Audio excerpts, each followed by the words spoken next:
If you all want to turn to Judges, the book of Judges.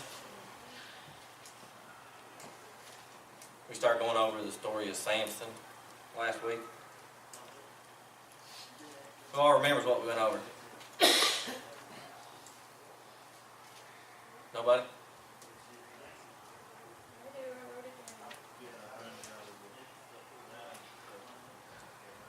Yeah. Y'all remember it? In order for the Lord to move, you have to. Right. Who remembers the near-death experience I had last week? Now, why'd y'all get lively over that one? So funny. I ain't had none this week. Had a pretty good week, pretty lazy week. But the bike. You know how I talked about the bike? And I had one in my truck that I was going to take back because it broke on me from my strength of my legs. Well, I took it back. It don't snicker. I took it back. And I didn't want to spend money because I'm tired. You know what I'm saying? So I ended up just trading it in for the same one, but not broke. Yeah. Unbroke model. Yeah, the unbroke model, the newer model, you know. Traded it in. Took it home. I didn't ride that sucker for 5 minutes. And it was confirmation. No, I'm just kidding. It wasn't confirmation. But anyways, that it was my strength in my legs. You know why? The chain broke on this one. I was heartbroken. God's trying to keep you off that bicycle for a reason. But yet I can get on the kids' and ride the daylights out of it. It's kids' bike.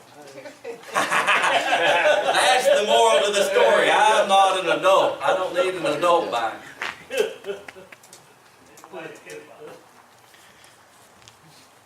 Come over here, son. You don't want to come over here? I got over there. How you doing? All right, everybody at first. You said first Samuel, or we make it take up. Everybody Judges. Judges. Chapter 14. Amen. Y'all can remember what we went over last week to get to the point of verse 10. Samson found a woman of the Philistines, or a daughter of one of the Philistines, and she pleased him well visually. And then he met the lion on the way with his mother and father. He must have departed, from him, because he met the lion and, took out the lion. And on his way back, he turned and went the path at which he met the lion instead of choosing a different route.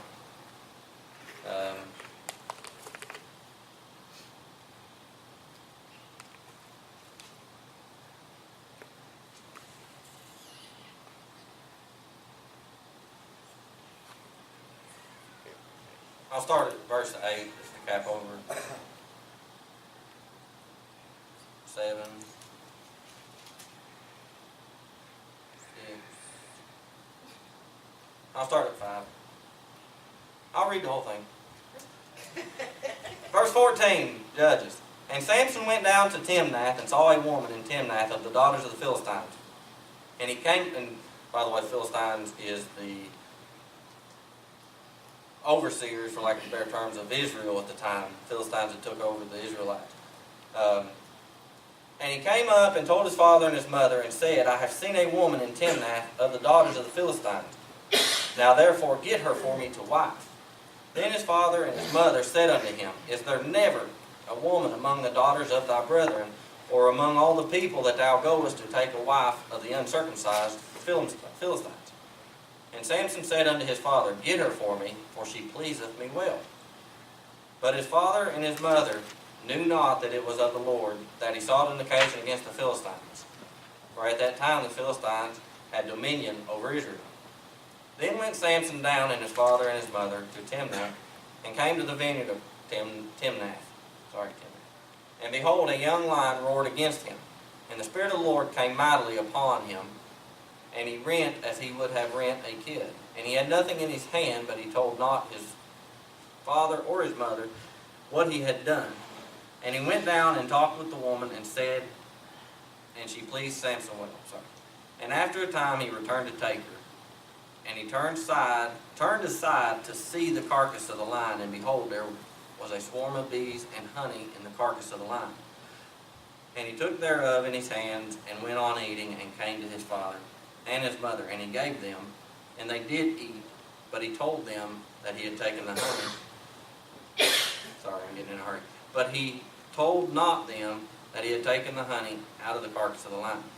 That's where we finished last week. So we'll start at verse 10 this week. So his father went down unto the woman, and Samson made there a feast, for so used the young men to do. And it came to pass, when they saw him, that they brought 30 companions to be with him. 30 companions to be there for what? To be with him for what? Pretty much. 30 friends, just to read the scripture, 30 companions, 30 friends to be with him during the feast.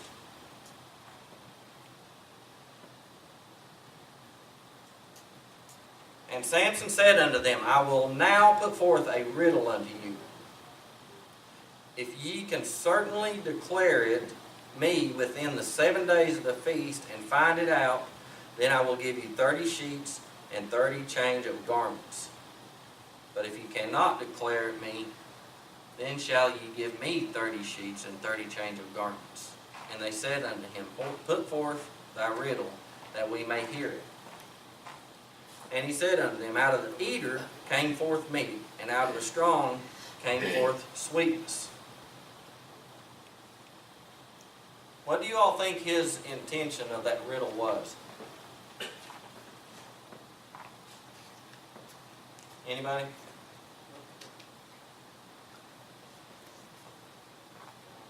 No? If you remember, with Samson being one of the chosen ones to be a judge over Israel, the judge's intention was to save Israel from the Philistines, to try to take back over dominion over Israel, to get the Israelites back in control. And within the first few verses that we read last week, he was called in following God's path for him to kind of breach the Philistines. And the way I took it, he was kind of giving them a hint of what he was doing with that riddle. Y'all follow? Does that make sense? I mean, it's kind of like giving them a hint to see if they chose it out, or if they per se see his path that Samson has taken.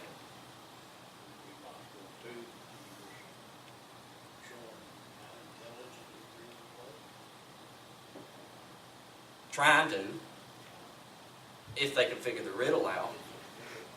If he couldn't figure it out, he would let them know that he was strong enough to lead them. Exactly.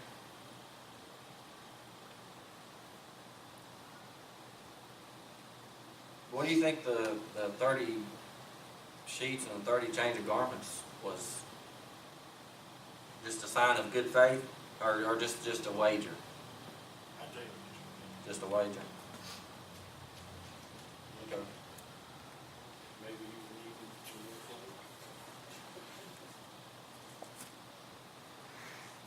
some more food.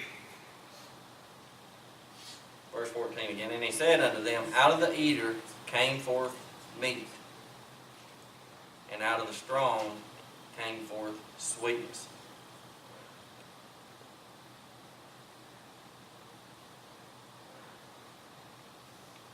I wish I'd studied it a little more. The lion meant him harm. It Exactly. could have killed him. But out of it, there came something good and something sweet from it. Exactly. Okay. That's kind of what I was thinking.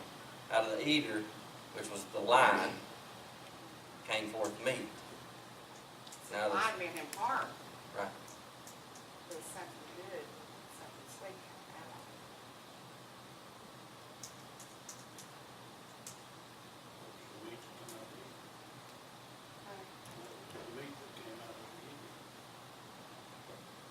Out of the eater came something to eat. Forth meat.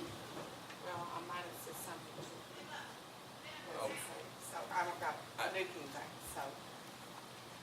I think it's more of a metaphor. And as soon as you explain that, you know, a couple weeks back, you know, Psalm 23, he prepares a table for you in the presence of your enemy, in the sense of meat, food, strength, growth.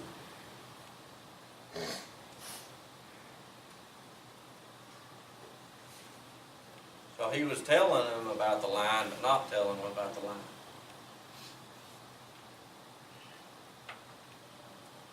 And it came to pass on the seventh day, verse 15, and it came to pass on the seventh day that they said unto Samson's wife, Entice thy husband, that he may declare unto us the riddle, lest we burn thee and thy father's house with fire. Have ye called us to take that we have? Is it not so?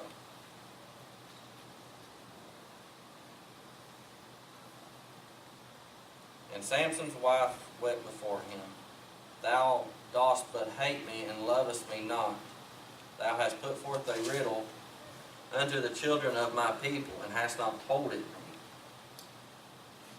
And he said unto her, Behold, I have not told it to my father nor my mother, and shall I tell it to thee? And she wept before him the 7 days, while their feast lasted. And it came to pass on the 7th day that he told her, because she lay sore upon him, and she told the riddle to the children of the people.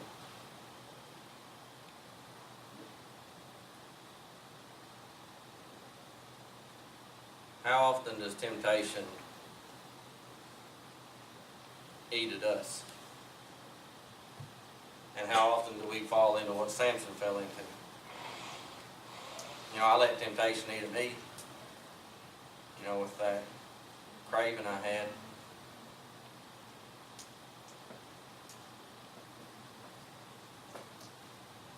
And the men of the city said unto him on the 7th day before the sun went down, What is sweeter than honey, and what is stronger than a lion?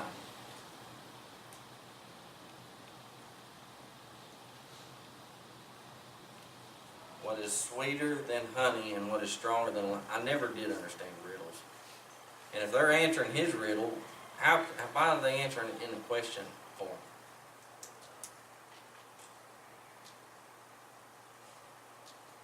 I don't understand it myself.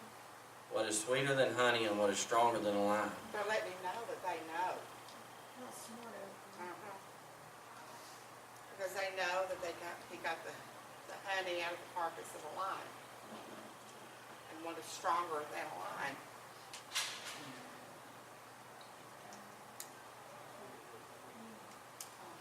Huh? Yeah, they're throwing it back at him.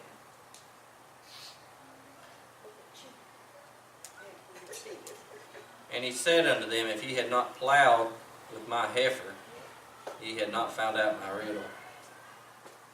Who's he calling a heifer?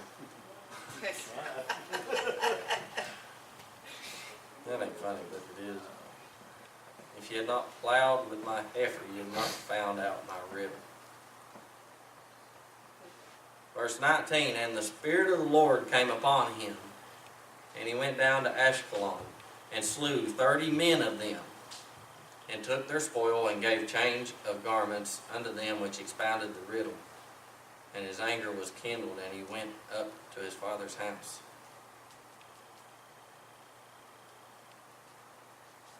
So he's fighting the Philistines, and 2 occasions so far, well, just 2 occasions in chapter 14, whenever the battle comes to Samson, the Spirit of the Lord came upon him. When the Spirit of the Lord comes upon him, what does he do? Acts upon it. What do we often do whenever the Spirit of the Lord comes upon us? Huh?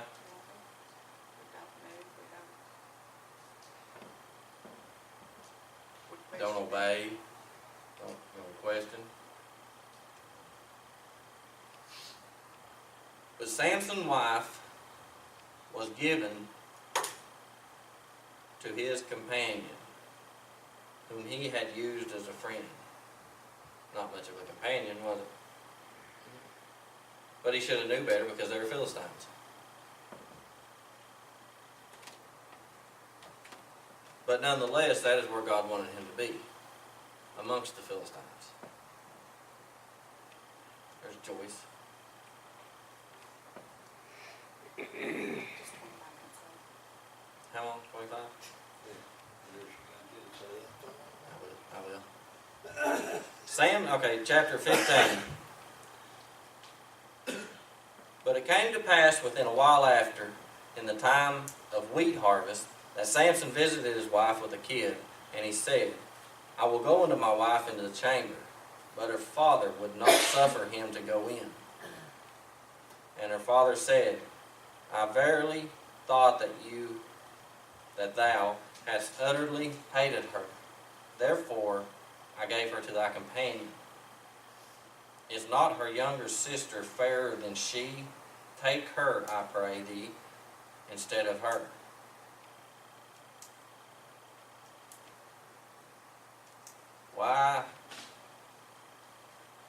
Why do you think that he wanted Samson to take her sister?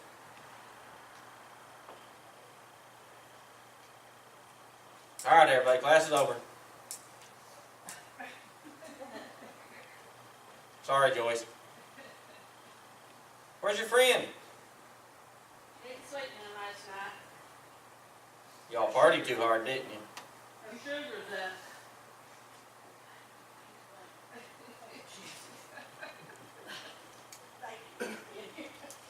Enough of the murmuring back there. Why do y'all think that he asked Samson to take her sister?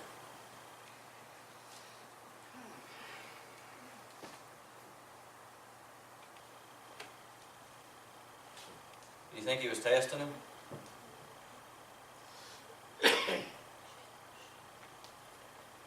For what reason?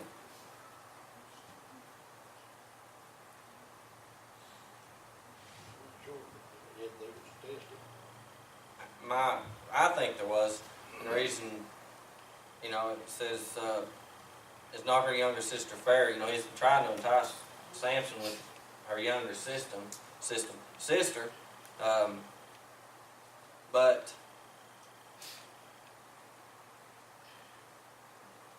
as a child of God, there are commandments or statutes that speak against that. In the book of Leviticus 18,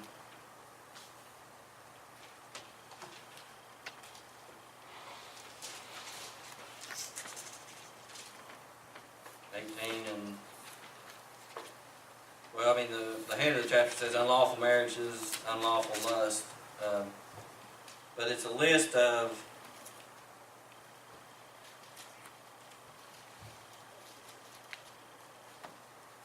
it says, verse 4, it says, ye shall do my judgment and keep mine ordinances to walk therein. I am the Lord your God. Verse 18, neither shalt thou take a wife to her sister, to vex her, to uncover her nakedness beside the other in her lifetime. So I think, he was just testing Samson to see if Samson, to see if Samson had weakness in that. But with having that been said from her father, verse 3, and Samson said concerning them, now shall I be more blameless than the Philistines, though I do them a displeasure.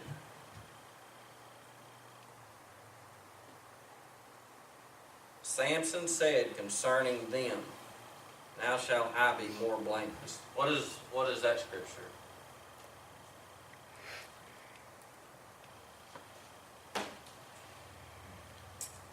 Samson shall be more blameless.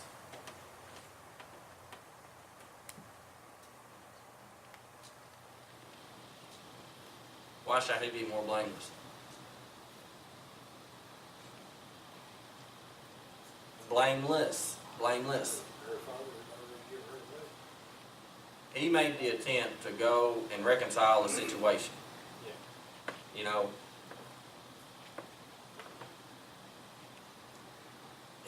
her father reacted in a manner that he shouldn't have reacted upon, and reacted in ways that he shouldn't have reacted, for the simple fact that, you know, Samson, over this situation, took time to himself, per se.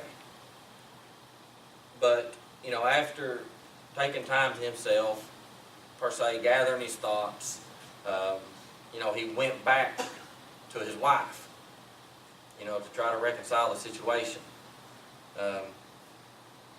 He was upset over the fact that she allowed the Philistines to gain control over her to try to find out the riddle. You know, so he's upset. Which any man could easily become upset at his wife if, you know, she acted in that manner. But he was upset, so, you know, he went and took time, you know, to... I don't say what he went and took time to, but nonetheless, there was a part where they separated. But then he went back, you know, to visit his wife, and her father had given her away to his companion. That's why it says, now shall I be more blameless.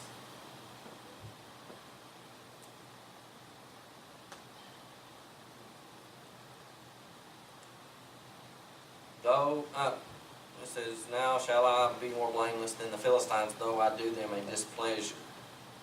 And Samson went and caught 300 foxes, and took firebrands, and turned tail to tail, and put a firebrand in the midst between two tails. And when he had set the brands on fire, he let them go into the standing corn of the Philistines, and burn up both the shocks and also the standing corn, with the vineyards and olives.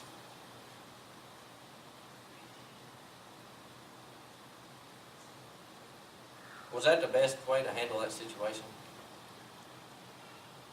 No. But who's perfect? You know, you read the Samson and Delilah story, and there's a great victory in the end. You know, and you often look at figures who have great victories in here, but then you know, if you study to learn that they are far from perfect and they have many battles themselves. He went and burned